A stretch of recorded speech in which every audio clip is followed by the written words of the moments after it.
Halo rekan-rekan semua, kita akan melanjutkan pembelajaran kita mengenai GameApit dan sekarang kita berada di UI GameApit Editor.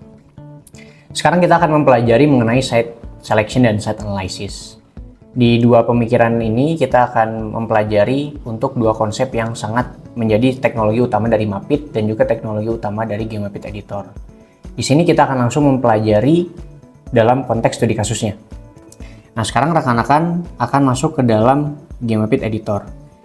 Untuk melihat dan melakukan analisis dari site selection, kita harus melihat di bagian toolbar bagian kanan, yaitu di bagian sini. Nah, di bagian sini ini ada dua site selection dan dua site analysis. Dan di sini apa yang akan kita lakukan? Jadi untuk studi kasusnya adalah mengenai bagaimana optimalisasi dari SPKLU yang ada di Pulau Jawa. Kenapa ini menjadi penting? Karena seperti yang diketahui bahwa di tahun 2024 sampai dengan 2025 mengalami adanya peningkatan kebutuhan dan juga perkembangan dari mobil listrik yang ada di Indonesia. Nah, sekarang untuk studi kasusnya akan berada di Pulau Jawa dan juga untuk provinsinya itu ada di Yogyakarta, yaitu di bagian kota Yogyakarta yang menjadi kota metropolitan yang ada di Jogja dan juga di Semarang. Seperti di Semarang dan di Jakarta dan juga di Bandung. Akan tetapi, potensi di Yogyakarta ini mungkin untuk beberapa SPKLU-nya masih cenderung lebih rendah dibandingkan dengan beberapa kota-kota yang lain. Maka dari itu ini bisa menjadi potensi yang menarik untuk kita coba telusuri bagaimana optimalisasi site selection untuk SPKLU yang ada di kota Yogyakarta. Caranya bagaimana? Sekarang kita akan ke bagian toolbar kanan, lalu kita klik pastikan ini di site selection dan kita akan langsung memilih administration levelnya. Pertama kita akan memilih provinsi yang kita pilih pertama, yaitu di bagian Pulau Jawa dan provinsinya ada di daerah istimewa Yogyakarta. Kemudian untuk citiesnya kita akan mengambil di bagian kota Yogyakarta. Nah, karena kita memang ingin mengambil di kota Yogyakarta, kita tidak memilih kecamatannya. Dan juga untuk gridnya sebenarnya bisa diatur, tapi default dari Mapit dan juga GameApit Editor, kami mengaturnya di gridnya itu adalah 1000 meter atau di 1 km. Kemudian kita akan membuat formulanya. Jadi formula ini adalah parameter-parameter apa saja yang nantinya menjadi penilaian kita ke selanjutnya. Jadi bagaimana nanti kita membuat set selection itu berdasarkan parameter yang disesuaikan dari dua. Jadi ada parameter POI, yaitu kedekatan dari POI-POI yang ada dari berbagai macam sektor POI, dan juga ada parameter demografi. Kita akan melaju ke parameter point of interest terlebih dahulu atau POI. Langkah pertama, kita akan klik open dan kemudian kita akan memilih ada pilihan general kategori, subkategori, dan specific entity. Kita akan melihat langsung di bagian general kategori ini. Ini ada beberapa kategori yang general, tapi karena di sini kita ingin mengambil dengan cukup spesifik, kita akan mengambil ke bagian subkategori terlebih dahulu. Dari beberapa penelitian, kita bisa melihat bahwa SPKLU ini memerlukan adanya kedekatan infrastruktur yang memadai. Salah satunya adalah apartemen, hotel, kemudian juga mall, perguruan tinggi, dan juga ada beberapa tempat-tempat yang ibaratnya itu memiliki keluasan lahan yang memang nantinya sesuai untuk kita masukkan SPKLU, dan beberapa jurnal mengindikasikan beberapa POI tadi. Maka dari itu, kita akan memilih sesuai dengan parameter yang sudah tadi disebutkan. Yang pertama kita akan klik apartemen, kemudian kita klik hotel, dan kemudian kita akan memilih selanjutnya adalah di bagian pendidikan, yaitu perguruan tinggi dan juga minimarket dan juga beberapa POI seperti supermarket. Kemudian juga kedekatan transportasi ini menjadi penting, yaitu adalah pengisian bahan bakar karena dekat dengan pengisian bahan bakar. Dan harapannya bisa menjadi variasi penempatan yang lebih mantap lagi. Jadi bisa kita jadikan pengisian bahan bakar ini bisa menjadi nilai yang minus atau kalau bisa jauh dari pengisian bahan bakar. Kemudian ada halte, ada juga kita bisa ambil stasiun dan terminal. Nah, kita akan coba melihat di specific entity-nya. Jadi ini entitas yang lebih spesifik. Nah, di bagian sini ada beberapa seperti apartemen, hotel yang sudah dispesifikasikan. Dan kemudian selanjutnya ini ada, kalau kita search ke bagian bawah, ini ada banyak sekali sebenarnya. Kalau rekan-rekan ingin melakukan penelitian lain, ini banyak sekali detail-detail POI yang lebih spesifik. Dan juga di sini tadi bisa kita select bahwa tadi ketika kita memilih minimarket ini ada pilihan yang lebih detailnya lagi, seperti ada beberapa nama-nama minimarket yang ada. Dan juga supermarket, dan juga bagian di pengisian bahan bakar, dan juga tadi tempat-tempat seperti halte, stasiun, dan juga terminal. Oke, ketika kita sudah menyesuaikan POI kita, selanjutnya adalah kita memilih di bagian next. Nah, ketika POI ini sudah muncul, kita semisal ingin melakukan analisis kembali, kita bisa menyimpannya menjadi template. Jadi caranya adalah kita klik bagian template sini. Kita akan klik bagian simpan formula sebagai template untuk menyimpannya sebagai template. Misalkan kita ingin menuliskan analisis untuk EV atau analisis untuk SPKL. Kemudian kita akan klik save dan nanti akan tersimpan sendiri sebagai template di bagian menu kedua ini. Jadi sudah tersimpan analisis untuk SPKL. Kemudian selanjutnya ketika sudah memilih parameter, kita bisa memilih parameter demografi.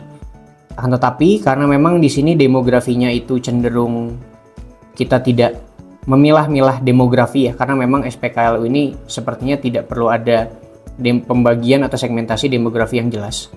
Jadi kita tetap menjadikannya general, tapi semisal rekan-rekan ingin membuat hal-hal yang lebih spesifik, misalkan tempat ibadah, kita kan pasti akan memilih katakanlah religion yang sesuai gitu ya, atau juga misalkan ingin membuat katakanlah sekolah atau SMP atau misalkan spesifik, kita akan memilih dengan education yang sesuai juga. Kemudian selanjutnya kita akan langsung melakukan site selection yang cukup cepat ya. Jadi setelah ini semua sudah terkumpul, kita akan melakukan run site selection.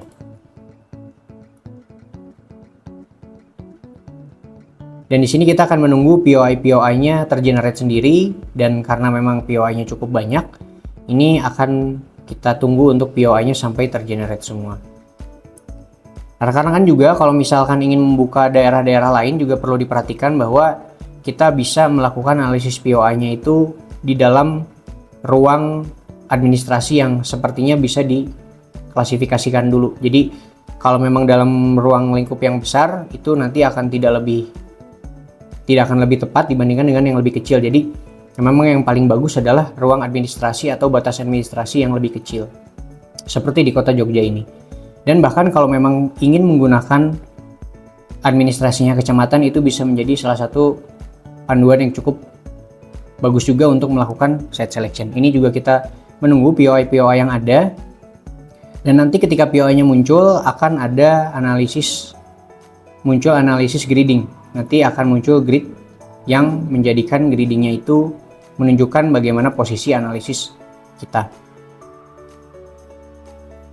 Nah, ini adalah formula yang sudah diberikan dan juga nantinya akan muncul grid seperti ini. Jadi nanti akan muncul beberapa grid yang ada dan juga sudah dirangkan sesuai dengan total skornya. Jadi katakanlah indikasi yang paling tepat di sini ini adalah nilainya itu 1, kemudian ada 2, 3, 4, 5 dan seterusnya. Jadi kalau kita lihat dari result previewnya dan ini belum di save, ini kita bisa melihat bahwa daerah yang sangat sesuai kalau kita klik ini berada di daerah dekat dengan beberapa halte dan juga beberapa stasiun, dan ini memang sudah sesuai juga dengan POI-nya yang tadi kita masukkan. Dan di sini ini menjadi sesuatu yang katakanlah menjadi konsiderasi paling tinggi. Semisal kita yang menjadi peringkatnya menjadi katakanlah 5, kita juga bisa menggantinya, jadi kita bisa melihat mana nilai yang ibaratnya itu memiliki nilai paling utama dibandingkan dengan nilai yang lain, jadi ada ranknya gitu. Dan ini juga pertimbangannya tadi berdasarkan POI dan kedekatan POI dan juga demografinya. Kemudian selanjutnya ketika kita sudah memilih katakanlah optimalisasi lokasi untuk SPKLU-nya berada di rank pertama, sekarang kita akan mencoba untuk melakukan site analysis. Jadi ini adalah namanya dulu sini, dan di sini akan melakukan analisis untuk site analysis untuk kita melihat beberapa informasi yang bisa menambah analisis untuk optimalisasi SPKLU yang ada. Kita akan langsung klik dari site analysis, kita langsung klik dan kemudian nanti akan mendapatkan nilai yang kita inginkan atau beberapa poin-poin yang kita inginkan. Nah, di sini muncul beberapa POI yang ada dan juga ini muncul beberapa informasi yang relevan untuk dijadikan bahan penelitian. Yang pertama ini ada isokronnya, jadi isokronnya bisa terlihat juga dari sini. Semisal kita ingin mematikan untuk yang bagian site selectionnya, pertama kita bisa menggenerate dulu menjadi simpan sebagai layer baru. Ini dia akan terbentuk sebagai layer baru dan kemudian bisa kita matikan terlebih dahulu untuk layernya. Kemudian kita bisa berfokus kepada tadi titik yang ibaratnya tuh dia menjadi satu ya. Ini di bagian sini ada berbagai macam analisis yang bisa kita lihat tadi di bagian sini site analysisnya. Di sini ada people spending, kemudian juga ada perkiraan harga tanah, dan juga di sini ada informasi disasternya. Jadi katakanlah misalkan analisis SPKLU-nya ingin dipadukan dengan resiko kebencanaannya, ini bisa dilihat. Jadi untuk daerah ini untuk flood risk-nya cukup tinggi. Dan juga misalkan kita ingin memverifikasi POI yang ada di dalamnya, kita bisa.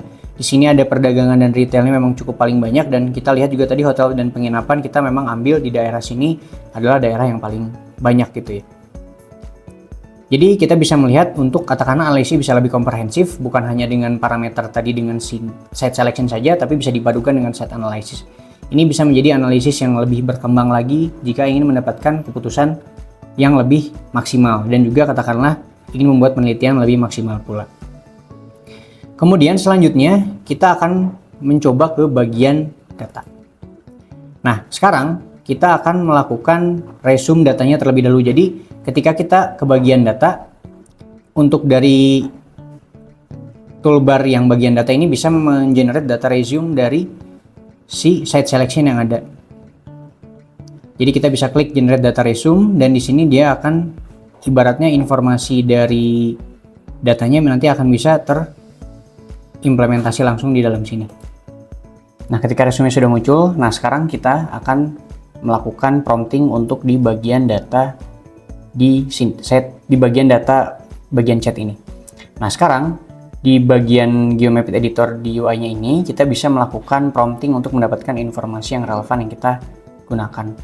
Jadi di sini kita sekarang akan melakukan prompting untuk melakukan kira-kira mendapatkan informasi yang relevan. Nah, sekarang saya akan langsung ketikkan saja. Jadi tolong Anda buat grafik yang relevan dengan data yang sudah diresume. Nah, kita akan melihat dari analisis yang diberikan itu kira-kira grafik apa yang bisa diberikan dari si chat AI-nya ini. Kita akan mulai send, dan juga jangan lupa diklik pertahankan konteks. Nanti dia akan dapat mengenerate grafik-grafik yang relevan dari data yang sudah diresume. Nah, di sini ada beberapa grafik yang relevan dengan data yang telah dirangkum. Jadi ini ada grafik total score, grafik total POI in grid, dan juga ada, ya ini dia grafiknya ya. Jadi ada beberapa prompting yang bisa kita tulis, dan ini adalah salah satunya. Tolong Anda buat grafik yang relevan untuk data yang sudah diresume. Dan juga sambil mengvalidasikan dari datanya, ini bisa dilihat langsung di tabelnya, jadi bisa dilihat di atribut tabelnya. Dan grafik total score ini merujuk ke dalam kolom total score, dan juga untuk grafik total POI in grid ini merujuk ke dalam kolom ini, yaitu total POI in grid. Nah, kemudian di sini kita bisa melihat persebaran dari informasi yang ada. Jadi ini ada sum of total score atau penjumlahan dari total skornya ini ada 817, kemudian average skornya ada di 25,54, dan juga ternyata maksimal total skornya ada di 100. Jadi yang paling sesuai itu di ranking 1 dengan nilai 100. Kemudian untuk POI grid yang tadi sudah kita munculkan semua itu ada 563, dan kemudian total POI di dalam satu grid dan memiliki rank yang paling tinggi itu ada di 78. Jadi untuk grafik batang ini bisa menjadi informasi yang relevan dan juga memberikan informasi yang baik untuk nantinya bisa dijadikan analisis. Itulah analisis dan juga bagaimana penggunaan dari site selection dan site analysis yang nanti bisa digunakan untuk di GeoMapit Editor.